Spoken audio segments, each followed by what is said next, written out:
evening to all. My name is Vishnu R. Nair, and in this short video, I just want to share some random practical ideas that may be useful for your career and also obviously for your knowledge perspective. So this is actually I referred some books and some of my own ideas are there. I believe that making mnemonics or easy to remember codes to remember some significant side effects or some significant pharmacological actions might be good to make the concept easy. But again, this is my personal advice that you should not go for literally every part of the mnemonic, because then to remember those mnemonics, you have to make some other mnemonic. So to some extent, mnemonics are good. It makes the concept interesting. So I will be sharing 2 or 3 mnemonics in this short video, which I referred a book and I feel that it is literally very interesting. So let's come to the first mnemonic.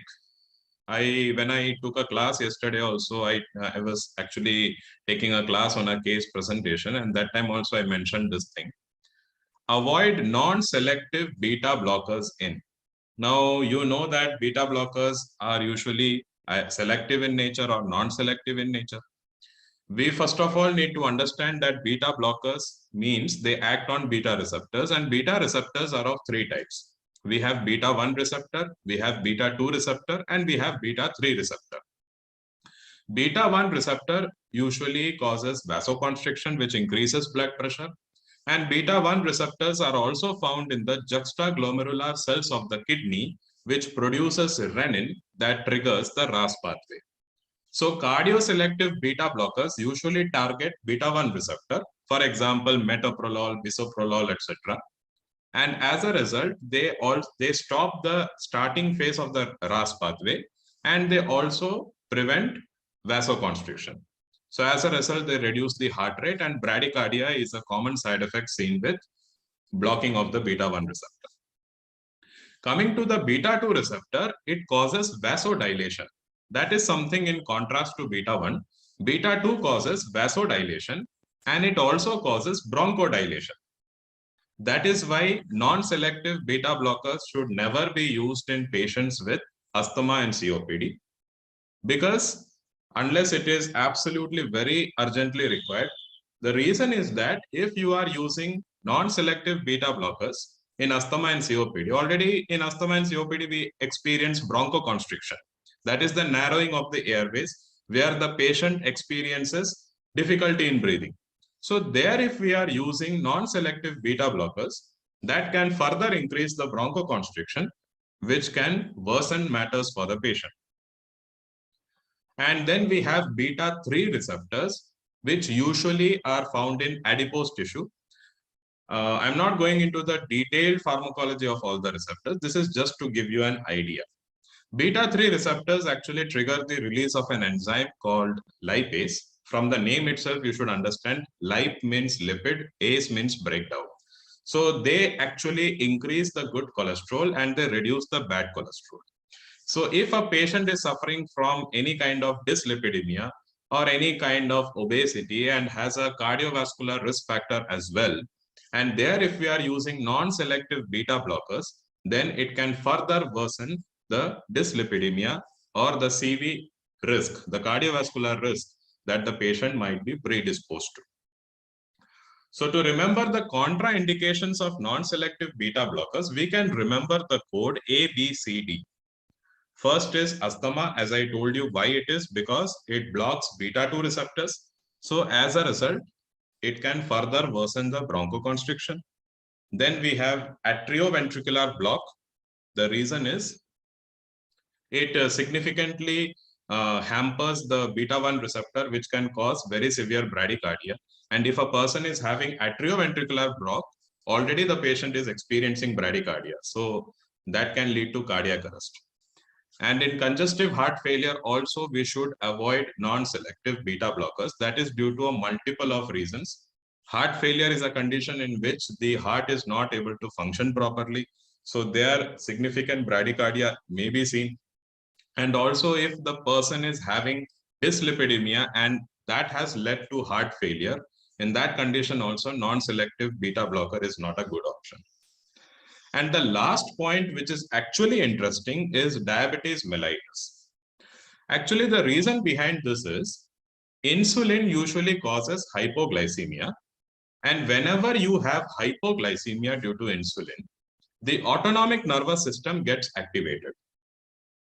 And the effect of that autonomic nervous system activation is you experience tachycardia, you experience sweating, you experience tremors and all this kind of things. If you are using a non-selective beta blocker in a diabetic patient, especially if that person is taking a medicine which triggers insulin production, for example, it is insulin, or it can be a sulfonylurea also, because that is also known as an insulin secretagogue. It also produces insulin. So if you are using a non-selective beta blocker in such kind of patients, they will suppress the autonomic nervous system warning. So this condition is a life-threatening condition which is known as hypoglycemic unawareness. So that is why even if you are having hypoglycemia also, you will never understand that you are having hypoglycemia. And finally, it can lead to life-threatening consequences.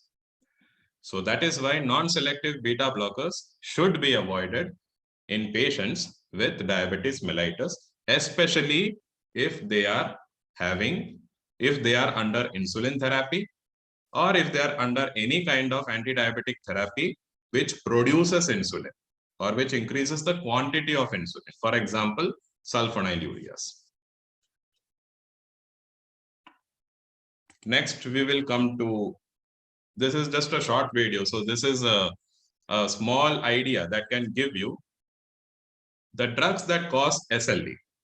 Systemic lupus erythematosus, it is actually an autoimmune condition in which your body's immune system considers your own body as enemy and triggers antibodies against the same. So this is actually applicable for some medicines. For that, you have to look at the metabolism of those medicines. If a medication is metabolized through acetylation, I hope you know biotransformation. We have phase 1 reaction, we have phase 2 reaction. If a molecule is metabolized by acetylation reaction, there are chances of developing SLE as a side effect. So all of these medicines that you are seeing here can cause SLE as a side effect because they are metabolized through acetylation. So to remember the names of the drugs that can cause this, we can remember the code as SHIP. S stands for sulfonamides. Sulfonamides are antibiotics. H stands for hydralazine. Hydralazine is an antihypertensive given in life-threatening situations. And another H that has very recently come, this was actually published in an American Journal of Case Reports. Hydrochlorothiazide have also been found to cause SLE. I stands for isoniazid. This is very important because isoniazid is an integral part of the medication management in tuberculosis patients. And P stands for procainamide, which is an antiarrhythmic as well. It has cardiovascular effects. And you can add, if you want, this is actually, I got it from a book. I just thought that I will add an idea to this. I will make the mnemonic as queen of the ship. So queen starts with the letter Q, and Q stands for quinine or quinidine. They are also known to cause SLE as a side effect. So this is just an normal mnemonic. You can create your own mnemonics.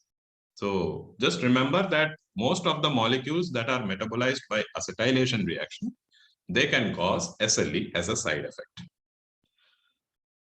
Now coming to the last part of this video, if you have studied toxicology and poisoning, this is something that will interest you. Always remember that if the plasma protein binding of a particular molecule is very high, and if the volume of distribution of a molecule is very high, this kind of molecules cannot be eliminated through dialysis if their poisoning occurs.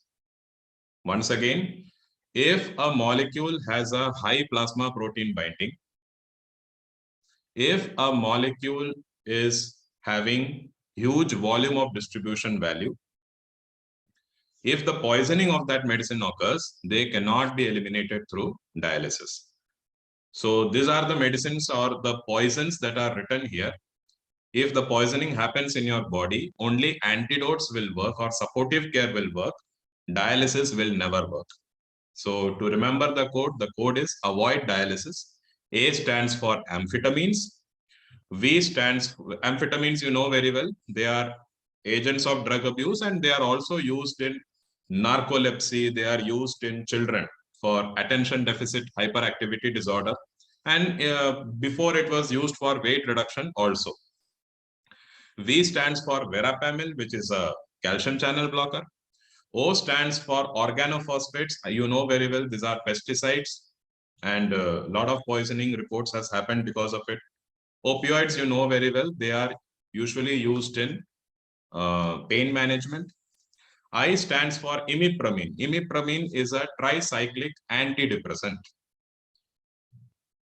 D stands for digitalis, which is digoxin that is used in the treatment of heart failure. And the D of dialysis is diazepam, which is a benzodiazepine. And you know very well it is used in literally a lot of conditions.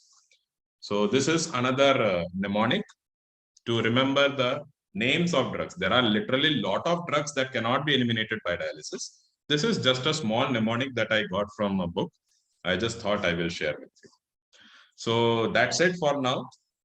I hope you like this small video. I know it's not actually small, but if you want any information regarding this medicines or anything else you want to know in a practical perspective, please feel free to contact me for the same. Thank you so much. Have a great time ahead.